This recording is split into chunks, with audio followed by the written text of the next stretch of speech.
ایک ہے اس کی لیگل ڈائمینشن، اور وہ لیگل ڈائمینشن جو ہسٹوریکلی آپ دیکھ رہے ہیں وہ 1935 کے ایکٹ سے نکلتی ہے. جو ہمارا آئین ہے ایون 1973 کا کانسٹیٹیوشن بھی وہ اسی کی امینڈڈ فارم ہے، جس میں کہ انگریز نے جب ہمیں آزادی دی تو اس نے پاور شیئرنگ کا تصور یہ کیا کہ امپیریل گورنمنٹ جو ہے سینٹرلائزڈ ہوگی، اور وہ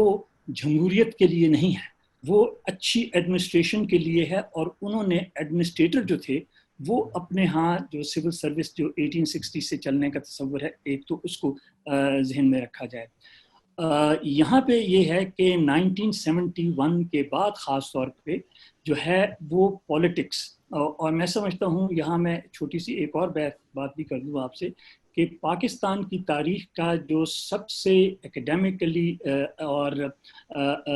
جسے کہنا چاہیے سیاسی، سماجی، اقتصادی اعتبار سے جو ڈیبیٹیبل ڈیکیڈ تھی وہ 1964 to 1974 ہے، جہاں پہ ہم نے کچھ نئے آئیڈیاز کے ساتھ کھیلا. اس میں ملک تقسیم ہوا وہ ایک علیحدہ مسئلہ ہے جس پہ ہم کسی وقت بات کر سکتے ہیں، لیکن یہ جو دوسرا حصہ ہے 1971 آنورڈز کا، کہ یہ پھر کہ اب 73 میں جو کانسٹیٹیوشن بنتا ہے تو پہلے کا حصے سے یہ ایک سبق سیکھا گیا کہ آئین کی تاخیر ممکن نہیں ہے. تو آپ بھٹو صاحب کو اور پیپلز پارٹی اس وقت کی کو جو مرضی کہیں، لیکن یہ کریڈٹ ڈینائی نہیں کر سکتے، اور سیاستدان کو بھی آپ جو مرضی کہیں یہ کریڈٹ نہیں ڈینائی کر سکتے کہ انہوں نے کنسنسس سے ایک نیا آئین دیا. اسی بات کو آگے کرتے ہوئے میں یہ بھی ساتھ آپ کو کہہ دوں کہ جو 18th امینڈمنٹ ہے وہ بھی سیاستدانوں ہی کا کمال ہے، اور وہ سیاسی عمل تھا. اس میں بدقسمتی سے لیگل پہلو جو ہے وہ پھر چھپ گیا، اور اس میں وہ مار کھا گئے اور گھبراتے رہے، اور آج بھی ان میں حوصلہ اور ہمت نہیں پڑ رہی. اور اس کی میں وضاحت بھی آپ کو تھوڑی سی کر دیتا ہوں کہ سیاسی اس لیے کہ پہلی بار آپ دیکھیں جب 1973 کا کانسٹیٹیوشن آتا ہے تو 2 ہفتوں کے اندر اس میں 7 امینڈمنٹس بھی آ جاتی ہیں، وہی رائٹس جو دیے گئے، لیکن اس کے جو بیسک پرنسپلس ہیں وہ اسٹیبلش کر دیے گئے کہ فیڈریشن ہوگی، اس میں پاور شیئرنگ کا تصور بڑا کلیئر ہے. لیکن جو 18th امینڈمنٹ ہے، اور خاص طور پہ اس میں جو آپ نے ریٹریشنز ہیں پولیٹیکل پارٹیز کی جن کو ہم نے دیکھا نہیں، چھوڑ دیا، ان کو بند کر دیا،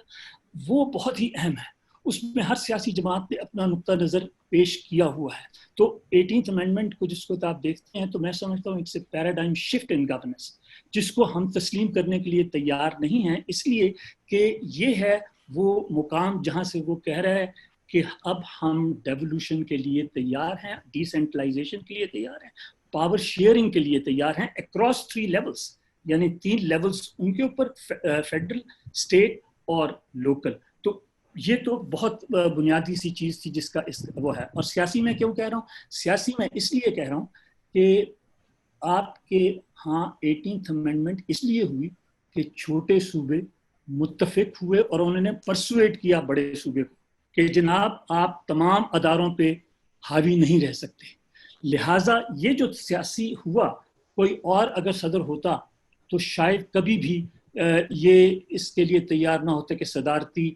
جو اپنا مشرف کے دور میں جو کلاز لگائی گئی تھی اس کو وڈرا کیا جا سکے. سو یہ جو وڈرال ہے اس نے ایک نئی چیز پیدا کی کہ ہم آپ کی پارلیمنٹ کو، پارلیمنٹ کے حوالے سے جو پرائم منسٹر ہے اور چیف منسٹر ہے، اب اس وقت آپ دیکھیں تو جھگڑا کس بات پہ ہو رہا ہے؟ پرائم منسٹر اور چیف منسٹرز کے حوالے سے. مگر میں یہ آپ کو نہیں بلانا چاہتا کہ میں نہیں سمجھتا کہ ہماری یہ فالٹ لائن والا تھا ایتھنک ایشو. ہمارا یہ ہے کہ ہم نے یہ تسلیم ہی نہیں کیا کہ ہم ایک multi lingual, multi religious, multi ethnic state ہیں، اور ہمارا سب سے بڑا کلچرل ہیریٹیج ہی ڈائیورسٹی ہے. ہم نے ڈائیورسٹی کو سیلیبریٹ کرنا نہیں سیکھا. 18th امینڈمنٹ ہمیں اس طرف راغب کرتی ہے اگر ہم اس کے لیے تیار ہوں، اور اس کے لیے تیار ہونے سے پہلے آپ کو یہ تسلیم کرنا پڑے گا کہ اب وقت آ گیا ہے کہ لوکل سطح پہ، اور ارباب صاحب نے جیسے بتایا کہ 8 لاکھ کا ہے ایم این اے کا حلقہ، 3 لاکھ کا ہے آپ کے صوبے کا حلقہ، اور آپ اگر اس کو 50,000 اور 1 لاکھ پہ لے کے آتے ہیں تو آپ کی گورننس جو ہے وہ امپروو کرے گی، ڈیلیوری آف سروس جو ہے وہ بہتر ہوگی. مگر اب یہاں پہ پھر وہی ایک ایشو سامنے آ رہا ہے بار بار، اور وہ ایشو بہت ہی اہم ہے کہ کیا سیاسی طریقہ کار اختیار کیا جائے یا ایڈمنسٹریشن پہ رلائے کیا جائے. تو جو مرکزیت ہے وہ ہمارے سیاستدان میں بھی، ہمارے سرمایہ دار میں بھی، ہمارے ہر ادارے میں مرکزیت جو ہے وہ ذہن کا حصہ ہے. اس سے نجات حاصل کرنے کے لیے آپ کو پہلے یہ تسلیم کرنا پڑے گا کہ شیئرنگ جو ہے،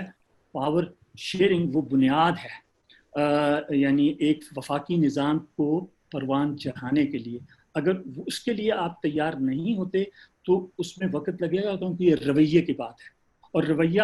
آسانی سے تبدیل ہونے والا نہیں. تو سیاستدان جو ہے وہ بھی اپنے صوبے میں، جیسے ابھی انہوں نے بات بھی کی اور ان سے مزید بھی بات آپ کر کے سنائیں گے، کہ اپنے علاقے میں وہ چاہتا ہے کہ جو مسائل ہیں وہ کون حل کرے گا. اگر میں نہیں کر سکتا تو پھر وہی انگریز کا پیدا کردہ ڈپٹی کمشنر، کیونکہ وہ ڈیلیور کر رہا تھا.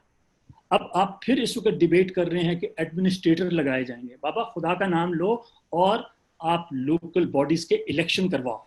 اور اس کی طرف توجہ دو اور اس پہ کنسنسس بلڈ کرو. کیونکہ آپ نے جو 2013 کا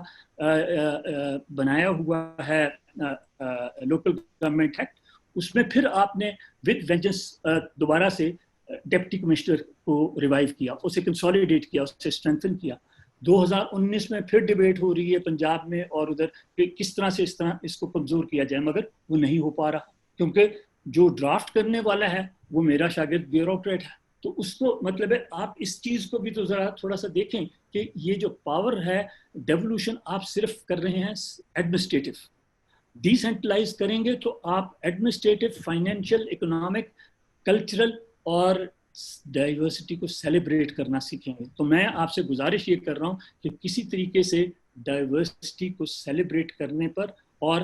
ہارمونیس ریلیشن شپ پہ پاور شیئرنگ ہوگی. چھوٹے بڑے زبان تسلیم کر لیں کہ ہم multi ethnic, multi religious, multi cultural ہیں،